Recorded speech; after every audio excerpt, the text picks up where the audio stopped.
Then I think we can start. Well, first of all, thank you very much for being here and for your interest in the results of our project POLMEMO. My name is Irene Martín, and I am lecturer in political science at the Autonomous University of Madrid, as well as the principal investigator of POLMEMO. And I hope you find this session stimulating. As you can see, we have planned a 1-hour session of presentations by different members of the team and half-hour for questions and comments. And during this last half hour, we would also love to hear about any related research that you may be involved in. As you can see, we have foreseen 5 minutes for each of the presentations. The idea is to give you some hints about the data that we have produced, the hypotheses that have inspired them, and some of the analysis that we have carried out so far. But I would like to clarify that there is more to the project than what will be presented, and that there is quite a lot of work in progress. So we will start with an introduction to the project, to the survey that we have carried out, and to the 2 experiments that were embedded in the survey. And then we will proceed to comment some findings related to the attitudes towards the 2 laws that were passed in Spain, one in 2007 and one in 2022, to address the crimes committed during and after the Civil War. And then we will comment on how those attitudes towards transitional justice measures relate to gender, then how they relate to vote for the radical right in Spain.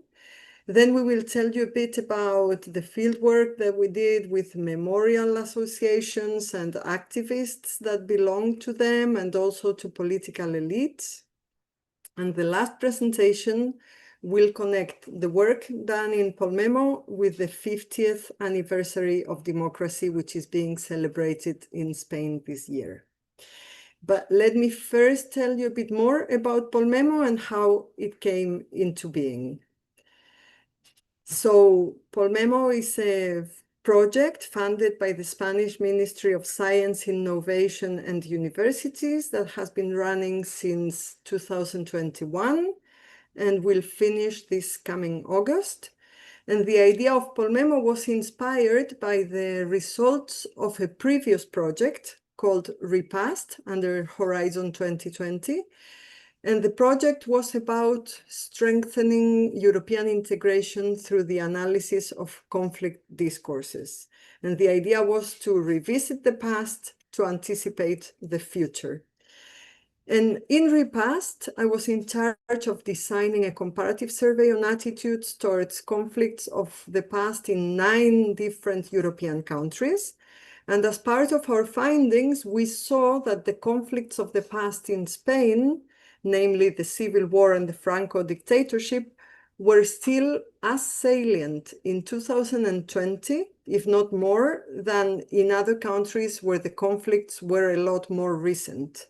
So, for example, people in Spain were as angry and as divided about those conflicts as people in Bosnia or in Northern Ireland about their own conflicts. While in these 2 last countries, most people were pledging for forgiveness, dialogue, or even oblivion about the conflicts, in Spain, a substantial part of the population was still demanding reparations, and another part were claiming oblivion. What you can see in the graph is a relationship between different factors and the feeling of anger when thinking about those conflicts. And you can see that citizens that position themselves in the left or in the center left or in the right feel more anger than those positioned in the center or in the center right. And the same goes for citizens who consider that the so-called nationals, that is the Franco side, were responsible for the Civil War, and finally those with a personal experience in the conflict or with relatives affected by it. So that is how we thought it would be interesting to study more in depth which were the factors playing a role in polarization about historical memory, with the hope to identify what could contribute to depolarization. But I will now give the word to my colleagues so that they tell you a bit more about it. Thank you, Rene, and thank you all for joining. I'm Marta Paradés from Universidad Pontificia Comillas, and I'm going to give you a quick overview of a survey that we designed as part of our project. I'm going to focus on the technical aspects, the sample, and the main content. So we conducted, can you shift the slide, please? We conducted an online survey with a sample representative of the Spanish population. We had 5,000 respondents, age 18 and over. The survey was implemented by 40dB, a respected Madrid-based company known for its expertise in political and social research. And the study was approved by two ethics committees at the Universidad Autónoma de Madrid and also at Georgetown University, since one of our researchers, Laia Balcés, is based there. The survey covered all of Spain except Ceuta and Melilla. Fieldwork took place between the 8th of January and the 23rd of February in 2024. And to ensure the sample was representative, we apply weighting based on gender, age, and autonomous community. It's also worth noting that 40dB follow quality control procedures during the fieldwork. They monitor the survey duration to avoid a rush or overlay long responses. They also check the dropout rates to maintain data integrity and included attention checks questions within the survey to make sure participants were engaged and providing reliable answers. One important aspect to highlight is that the survey includes experiments, which my colleagues will explain in more detail later, but just a quick note on the sample. Each experiment involved 2,500 respondents. In the first experiment that focused on empathy, participants watched a video and were split into 4 groups of 625. And the second experiment focused on political framing, and here the participants read different ideological frame texts, and they were split in 5 groups of 500. In both experiments, we included a control group. Regarding the survey content, it started with socio-demographic questions such as age, sex, region, income, education, and occupation, which also help with the random assignment in the experiments, since we randomize our experiments by gender and ideological placement. These were followed by political questions. We include ideology, nationalist feelings, views on the state organization, vote intention, political interest, interest in recent Spanish history, and more questions. And after that, we had the experiments. Then the survey included a section on conflict, based on the Civil War and the Francoist dictatorship. And we have questions about knowledge, for example, asking respondents to match photos with names of important historical figures in Spain, and also questions about historical periods or related to victimization. Since we are particularly interested in polarization, we have different questions related affective polarization, political polarization, and also on polarization related to the past. The final section of the survey addresses attitudes towards transitional justice policies and the memory law, mainly the last memory law passed in 2022. And we also included an open-ended question to give respondents the opportunity to share any comments about the survey. So this is more or less.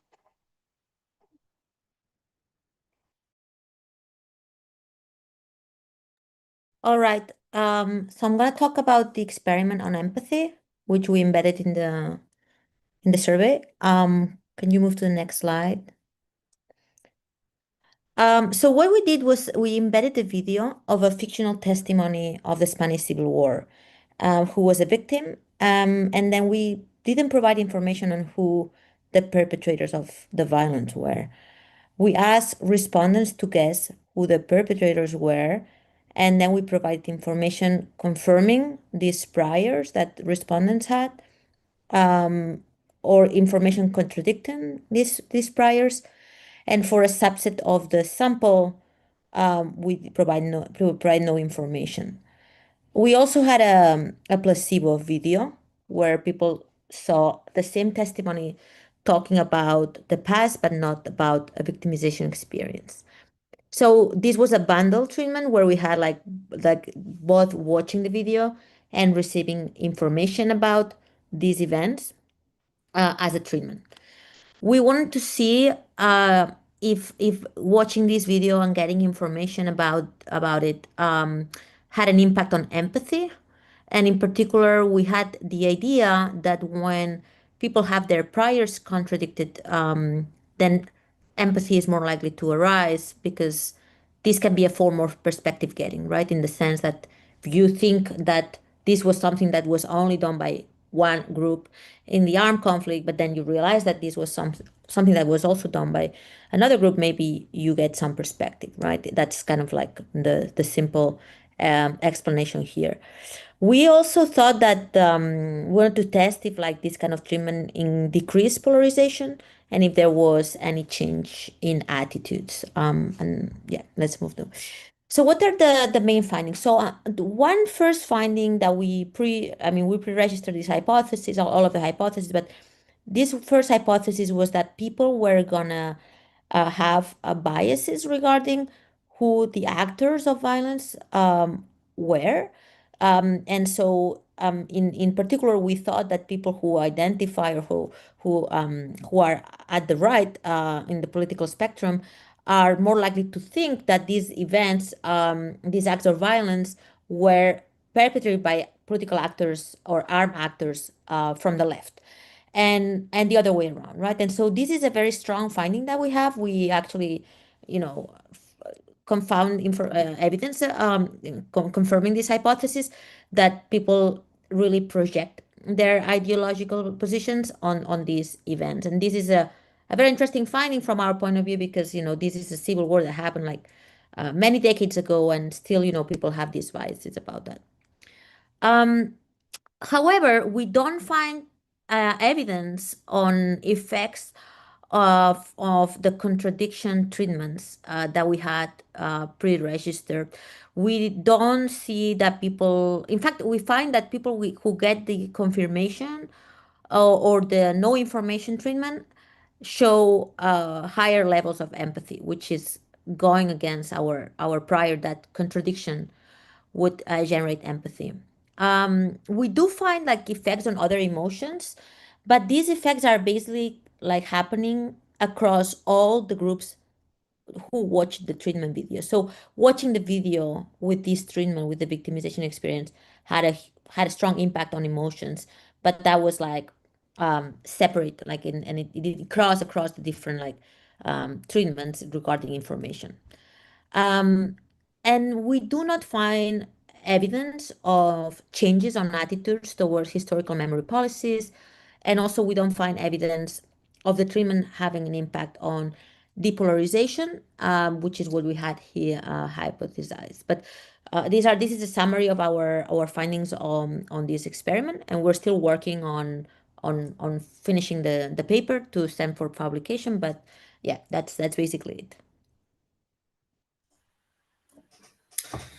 Hi, hello everyone.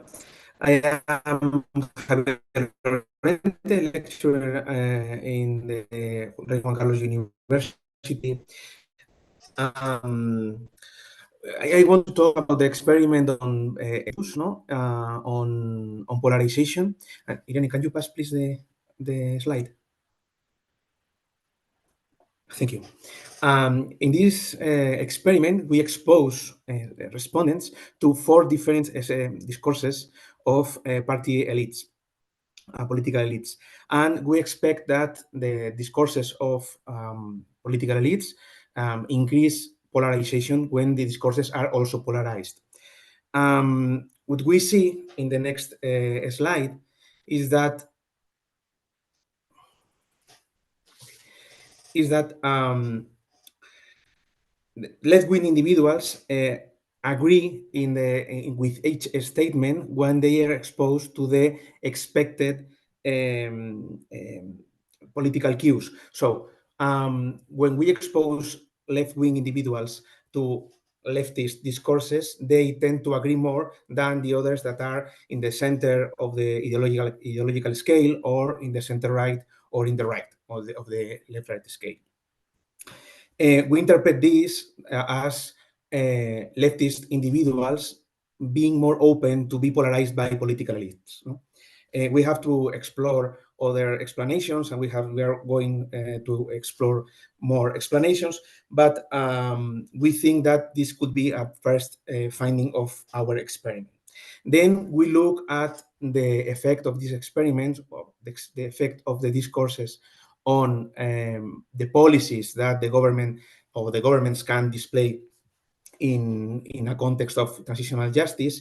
And we see if when citizens are exposed to different discourses, they are open to consider that trials can be done to judge criminals of war or criminals of the dictatorship.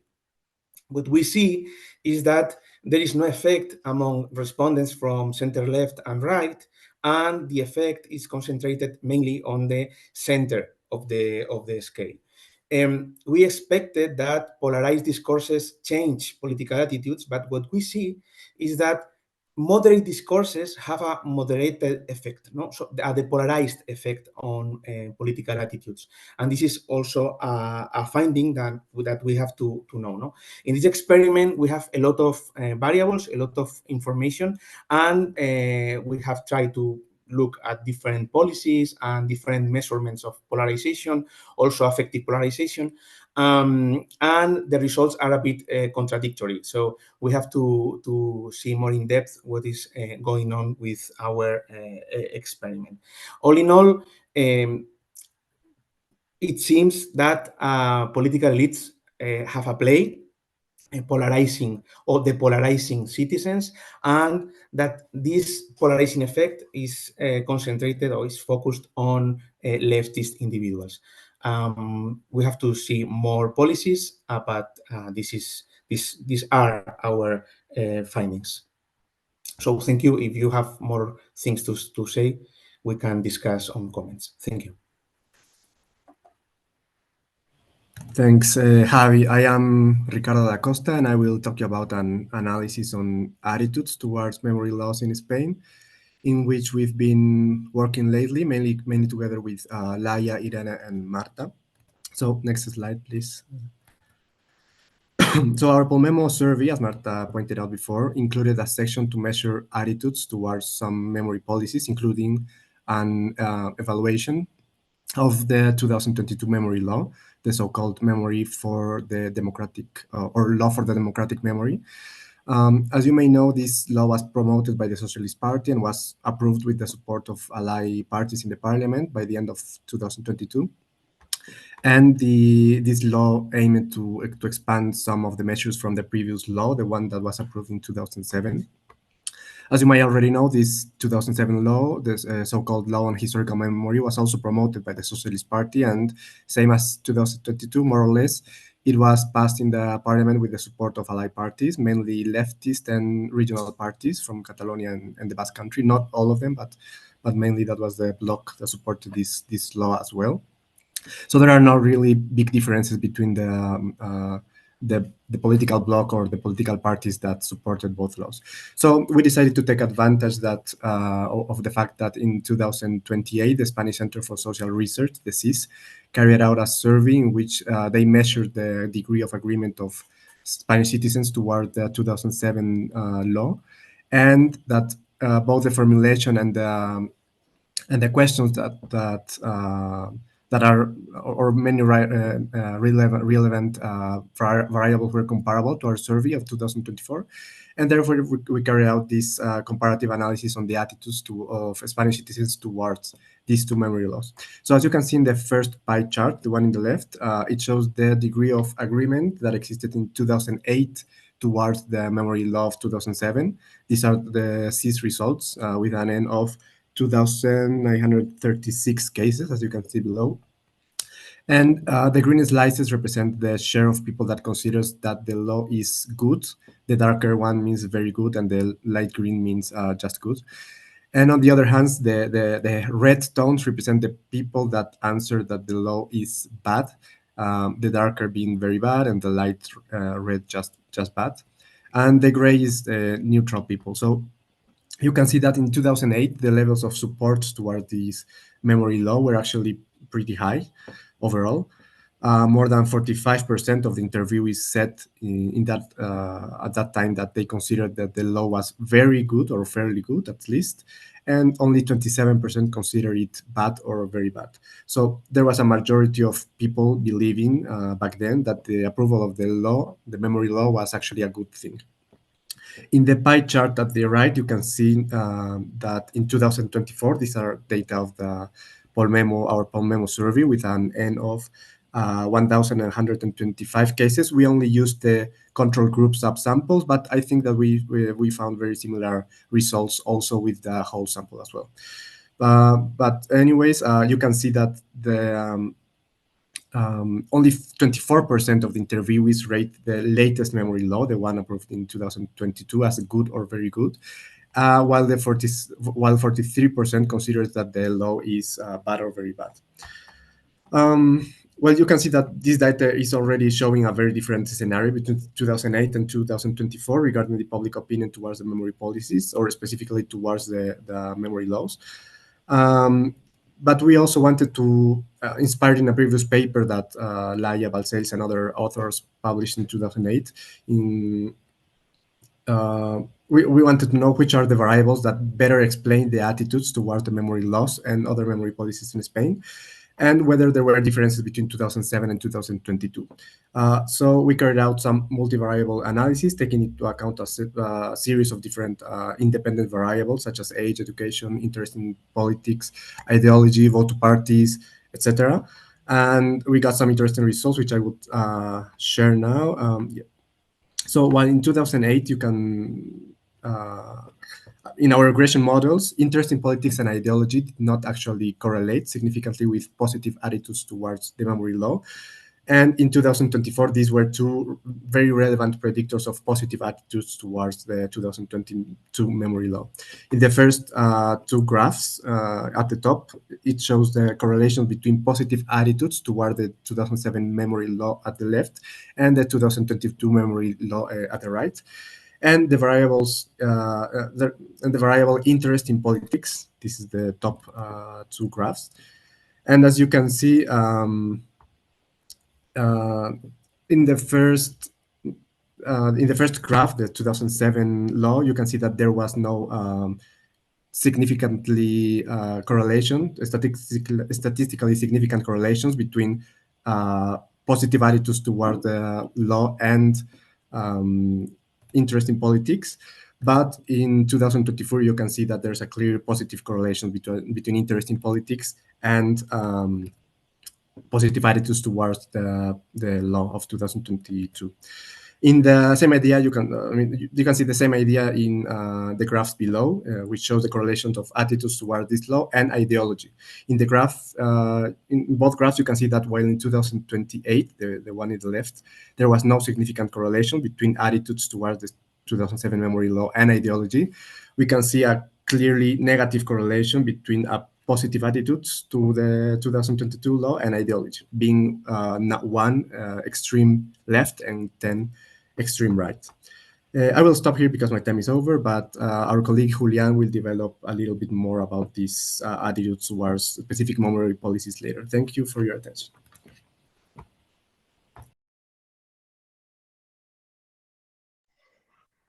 So good afternoon, everyone. My name is Irene Sanchez. I work at Universidad Rey Juan Carlos, and I have been in charge of the project where we looked at whether there was a gender dimension to memory laws and support for memory laws or memory policies particularly. So why should there be a gender dimension? We expect that political memory-related policies affect everyone, but at the same time, gender mainstreaming has been present both in theory and in the practice of transitional justice policies since their very beginnings. And they have been present in the rulings of courts dealing with conflict and human rights violations, because these kinds of violations often have a distinctively related gender dimension in terms of mass rapings or other attacks that are specifically oriented towards women. So looking at the literature, what we found is that there was a lot of literature on how ideology affected the support towards these policies, age, emotions. Some of this has been written by some of the researchers in this group, so I will not expand too much on that, or even whether they had been directly or indirectly affected by victimization experiences. However, gender has not been explored, or at least to the best of my knowledge. Irene, can you turn to the next slide? Thank you. So if we look at the different variables that were available, this data set, one of its advantages is that it asks respondents to state their support towards a battery of items related to judging crimes committed during the Francoist dictatorship and the Civil War, eliminating the street names and monuments, building new monuments to the victims or only to the defeated, providing reparations to victims, and how schools should address different events of the Civil War, particularly the existence of mass graves, how churches were burned during the Civil War, and whether this should be done with a human rights perspective. In this graph, what we observe is that the differences are not homogeneous, but where there are differences, women tend to be more supportive than men. So what I looked at was the extent to which there were some gender differences controlling for some relevant variables, such as the ones that I was mentioning before. So whether there was an experience of victimization in the family, educational level, age. And what we see in these graphs is that not every policy shows a gender gap. Actually, there's no differences in terms of support for monuments to every victim. There's a lot of agreement here, and as you see, the levels are quite high. There are no differences either in terms of talking about how churches were burned. Again, the results are very similar both for men and women, but also taking into account what was being said in the previous presentations, that ideology still matters very much. So what we see in these graphs, sorry that I missed explaining that, is the combined effect of gender and ideology. Amongst leftist women, there are no differences, which makes sense because on the left side of the political spectrum, political actors have made this kind of policies an element of their platforms. However, on the right side of the spectrum, we do observe differences. And I think that what deserves further research is actually here.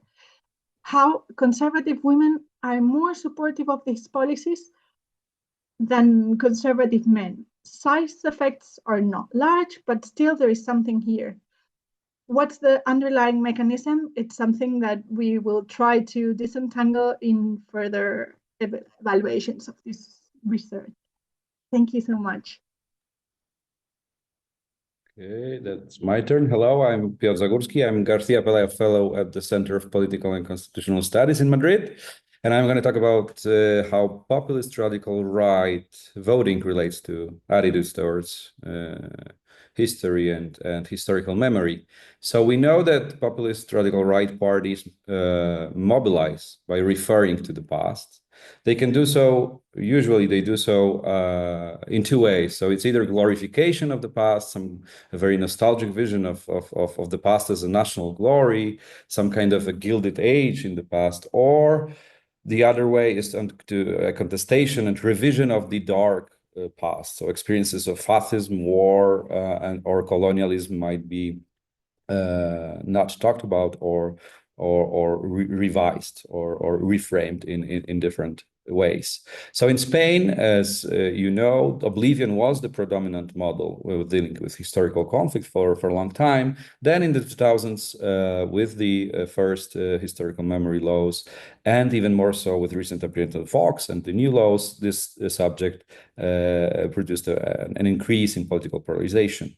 So we know that Vox has a somewhat nostalgic vision, to say the least, probably, of Francoism and of Franco regime. So it also promotes rejections of memory laws, both at the regional level and at the national level. So we can definitely say that Vox is what Bernhard and Kubik call a mnemonic warrior. So it's a political party, a political actor that treats history instrumentally to construct a vision of the past, legitimizing the effort to gain and hold power by drawing a sharp line between themselves, the proprietors of the true version of the past, and the actors who cultivate the wrong or the false version of history. So here we hypothesize, I'm going to get to the graph in just a second, we hypothesize that added towards historical memory of the Spanish Civil War and Francoism will be associated with greater support for Vox, and also for Vox versus PP. So what you can see in the graph is our coefficients of logic regression. On the right column, this is Vox vis-a-vis PP, and on the left, this is propensity to vote for Vox. And you can see that we used several indicators, so family sympathy for fractions during civil war. This might be more of a control, but meaning of reconciliation, you can see that it's not reparations, it's either oblivion or forgiveness in a similar way. Regarding opinion to historical memory law, having a bad or very bad opinion about this strongly correlates with voting for Vox, and also distinguishes voters of Vox from those of Partido Popular, of the Conservative Party. And removal of Francoist symbols is also, well, the voters of Vox tend to disagree with this idea, and that's it for now, because the other part of what we are working on is to see not only the direct effects of history or of historic opinions about history and memory laws, but also to see how this interplays with the different issues which are relevant for voting for Vox. So we, in Vox discourse, national, you can, please, thank you. So in Vox discourse, national unity goes hand in hand with historical revisionism. Vox ideology sees the nation and homeland as something hereditary.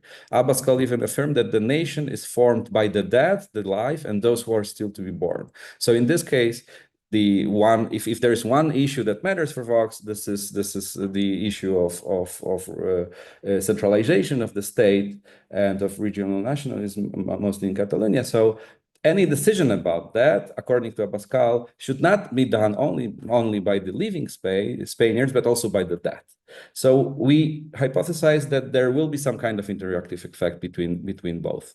And what you can see here, this is just one of the indicators, a responsibility that the voter attributes to the Republican side for the war. To the right, higher responsibility of the Republicans for the Civil War. You can see that those who prefer a centralized state without autonomous regions, or a state in which regions would have less autonomy and attribute responsibility to the Republican side, have higher propensity to vote for Vox. So we think that there is something to it, that it's not only about direct effects, but also about indirect effects in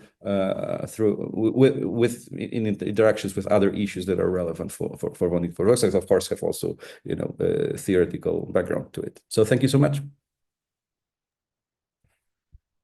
Hello, everyone. My name is Alejandro Ciordia, and I'm a postdoctoral researcher at the Escuela Normale Superiore and at Maastricht University. So in this part of the presentation, I will briefly walk you through our mapping of civil society actors, which is one of the three key analytical components of the POLMEMO project's broader analytical framework. So one of the classic challenges in researching civil society organizations, especially when informal and loosely organized actors are also included, not only highly institutionalized ones, is that there is rarely a pre-existing and exhaustive census of them.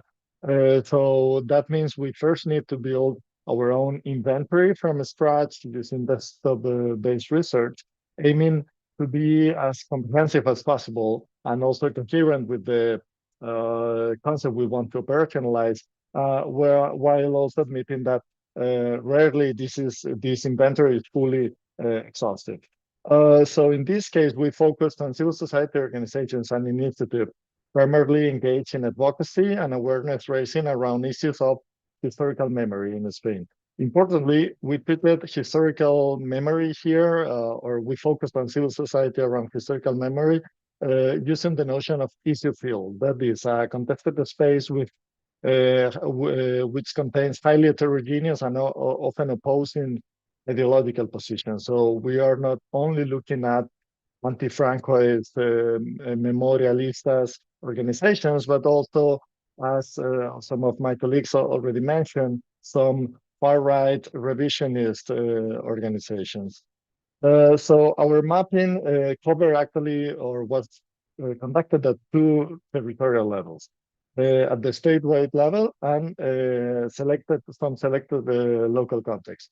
So to identify relevant actors, we triangulated five different sources: academic literature, social media, registries of associations, registries of public ranks, and also mentions in newspapers. So this mapping served a twofold purpose. Also, it was conducted early on in the project. So first, it had an intrinsic value as it helped us understand the size, composition, and ideological spectrum of this extra-institutional field in the early 2020s, where the fieldwork was conducted, or this part of the research was conducted in 2022. And second, it had an instrumental value as providing a contact list for later on disseminating our survey and interview invitations. So we can move to the next slide. A bit about what we obtained from this mapping exercise. So at the state level, we identified 116 actors, 63 or organizations, 63 of them function or had a geographical scope at the state level, whereas 50 were operating regionally within a specific autonomous communities or even provincially. And 3 were based actually outside of Spain from some migrants and people in the descendants from people in exile. In terms of ideological orientation, 91% sorry, 91 of these actors were aligned with anti-Francoist positions, what traditionally Spanish is considered as organizaciones memorialistas, whereas 25 were could be categorized as far-right revisionist organizations that are actually supportive of the Franco regime. At the local level, instead, we conducted 3 pair comparisons.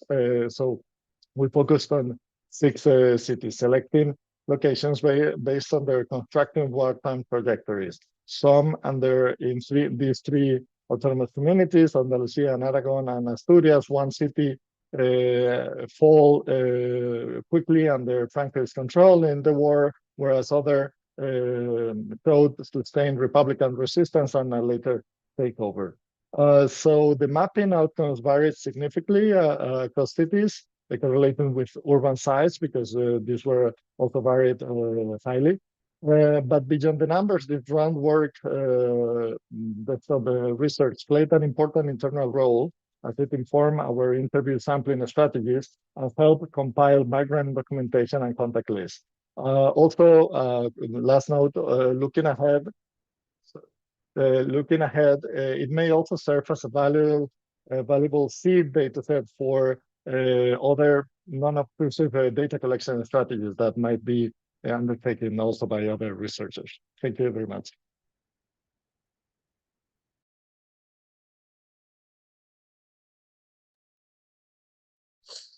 Hello, good morning, good afternoon, everyone. I'm Julián Panadero. I work at Universidad Complutense de Madrid, and I was a research technician in the POLMEMO project.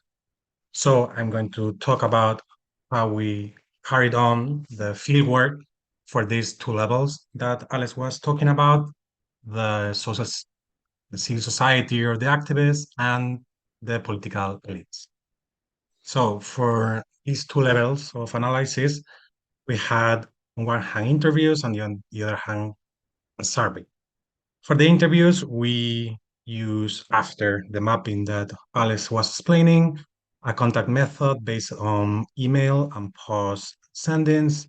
And finally, we were able to conduct 19 interviews. The response rate wasn't great, especially for the political elites. But I think this is something that anyone who is working at this moment with elites and activists know it's hard to reach these profiles. And also, it was very asymmetrical because for these two municipalities that Alex mentioned in Aragon, Calatayud and Barbastro, their response rate was 0. So we had to get these two municipalities out of our analysis and kept only Andalusia and Asturias. And the way to find a moment or a date with this people for the interview was to send a questionnaire for them to self-report their availability and find the best moment, no, to have like a good moment for them be able to conduct the interview.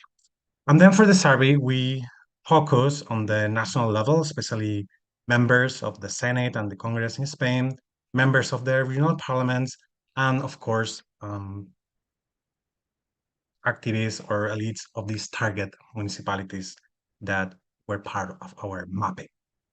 We had to carry on several rounds of contacts, and also the response rate wasn't great, but we had a final sample of 340 individuals, where almost 200 were political elites.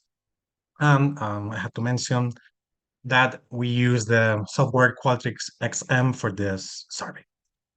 And then for the results, we use, in the case of the interviews, the software Atlas-T that you might know, and the software Network Canvas for the network analysis.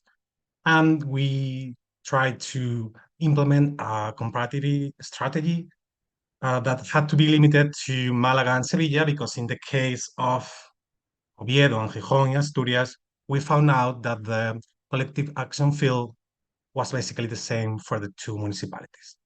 And in this case, which is part of a paper that Alex and I are working in, we want to underline, we found out the importance of this political opportunity structure to explain how the activists engage with the political elites, what are their content repertoires, what is the morphology of these collective action fields, and how this is related with the historical memory issue. And for the survey, unfortunately, this far-right association that Alex was mentioning were mostly out of our sample. We had a very biased sample in ideological terms, especially for the activists, and also in age terms. The sample is much older than the general population, especially in the case of the activists. No, and we also found out that the people in these two samples manifest that their families were victims of some kind of repression in a much bigger way than the general public. But we also found out that the support for the memory policies was very high, as you can see in this next slide.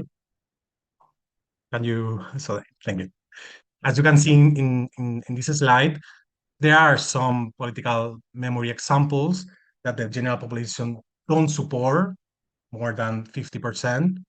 Like, for example, this idea of removing the streets or the monuments dedicated to Franco or his regimes, or that the crimes committed during this time and also during the Francoist regime are prosecuted. But for the activists, this is clearly different. They are mostly they strongly agree, or at least agree virtually everyone with this positions, and it's the same too for the elites. No, something that can sound paradoxical, but it's the same. No, I think, of course, this is not statistically significant because the sample, as you can see, is not very big, but still, I think it's interesting, especially, for example, if we look at the support for the reparation of the victims of ETA, no? An issue that has the allies as well as the activists support very strongly. So we can consider that, of course, this is sign of this polarization, no, that we have been talking about, but this might be more complex or paradoxical that we thought first, no? So I think this is at least something that is pointing at a more complex implication for these issues. So thank you for your attention.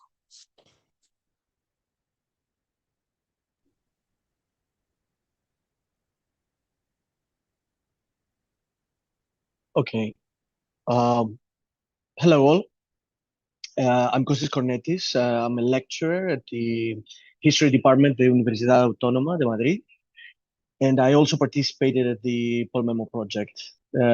Sorry, as a good old historian, I have no no PowerPoint. My apologies. I'd like to briefly speak about the work of the Comisionado for España en Libertad 50 años, of which I have the honor to be a member. The Spanish government has appointed this comisionado, this committee, in the broader context of the 50th anniversary of Spain's democratic transition, a moment both of national commemoration and of critical self-examination. The committee coordinates a wide array of educational, cultural, and civic activities throughout 2025-2026, possibly to be extended to 2027. So one of the main insights of the POLMEMO project, as you realized, is that memory in Spain today is not just a battleground. It is a mirror of deeper political tensions, especially around polarization, generational divides, and contested narratives across the territory.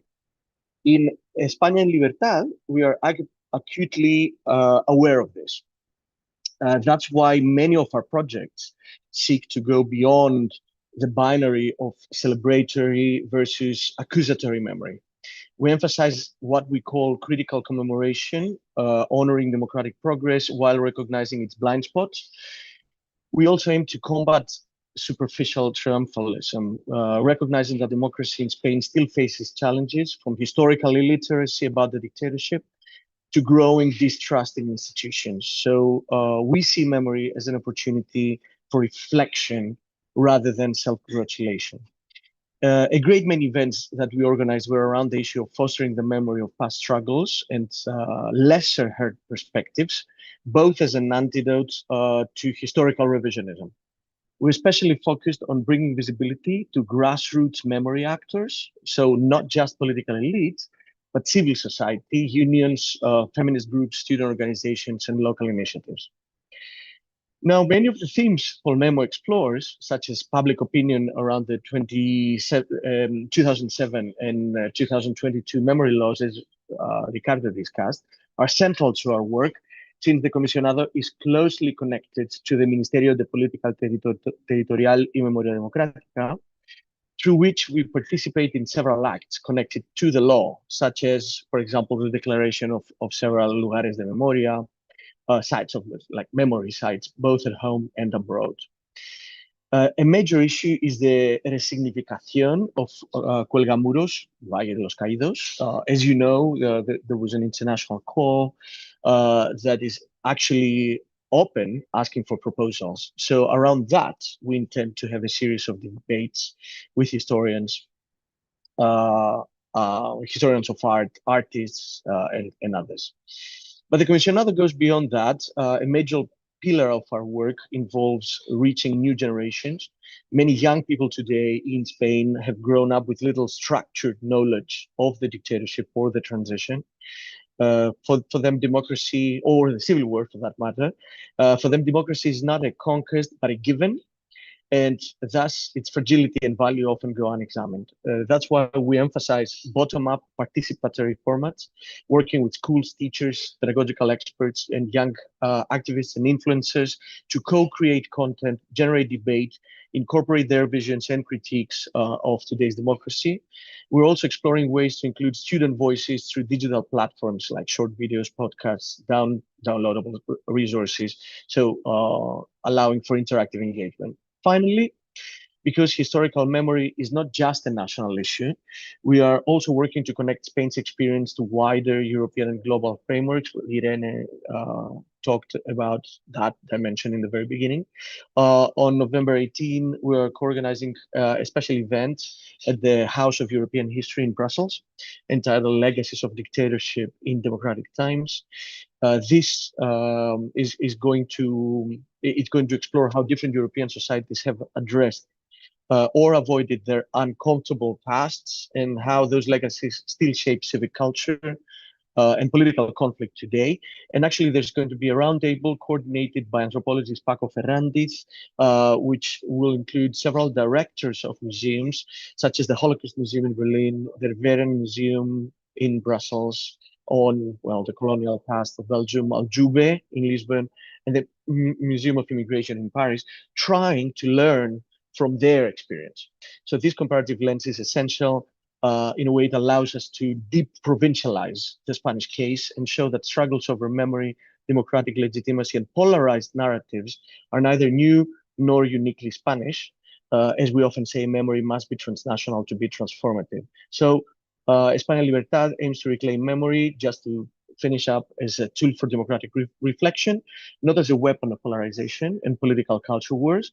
And in this sense, it all connects to POLMEMO's analysis, not as an attempt to impose a single narrative, but as a quest for memory as democratic infrastructure. Thank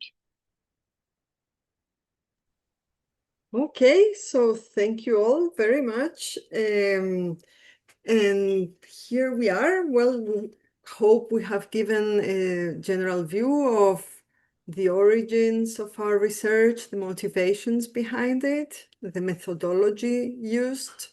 An important part was the survey, but it was not the only part. As you have seen, we tried to tell you a bit about our research on how empathy may play a role in depolarization.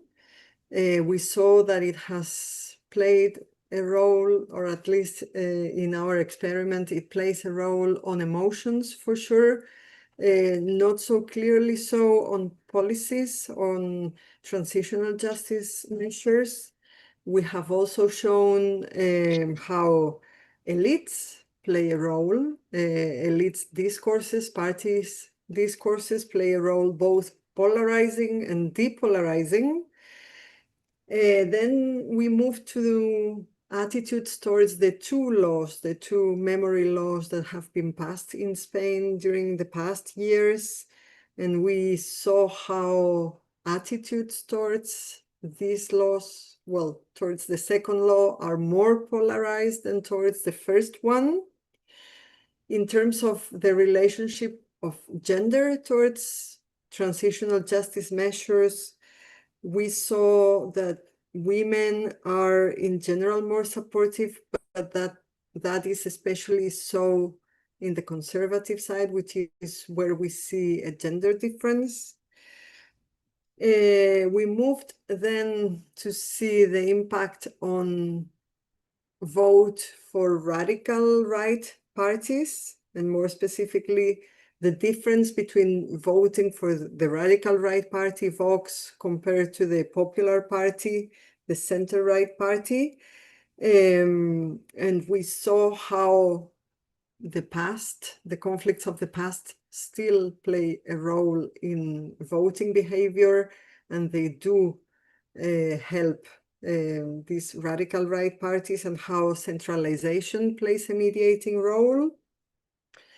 And then we moved to explain how we made our own inventory or census of memorial organizations, including both pro-memory and anti-memory, or both pro-democratic memory and well, a different kind of memory, let's put it that way. We also explained the difficulties we encountered with interviews.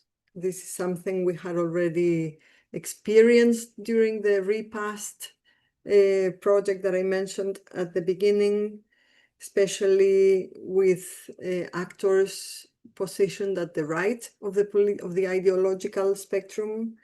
That's why we usually tend to avoid the use of the term historical memory, which is the way in which in Spain all these issues are usually known, because that puts off actors in that ideological side.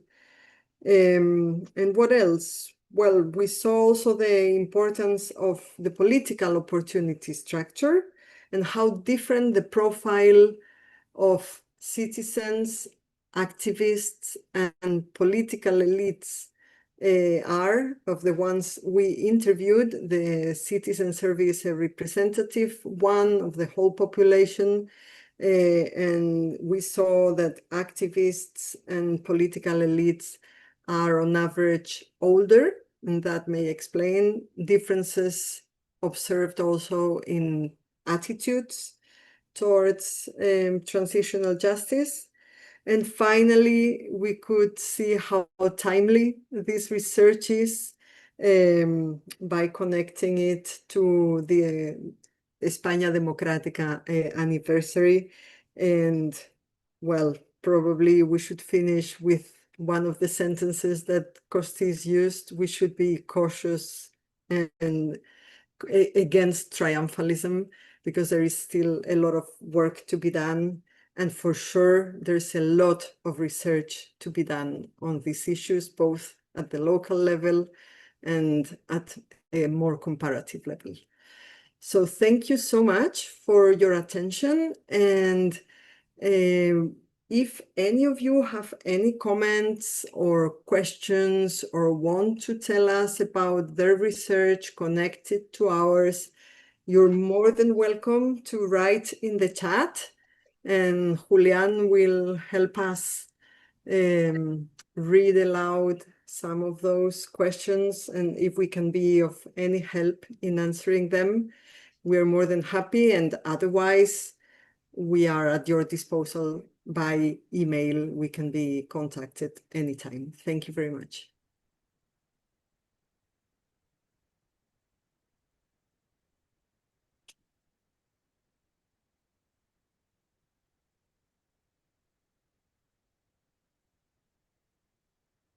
There are no questions so far.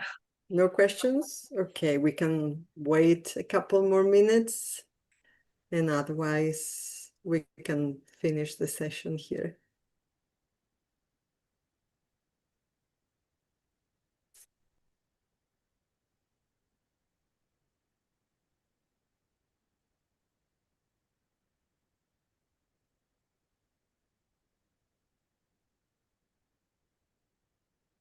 No questions?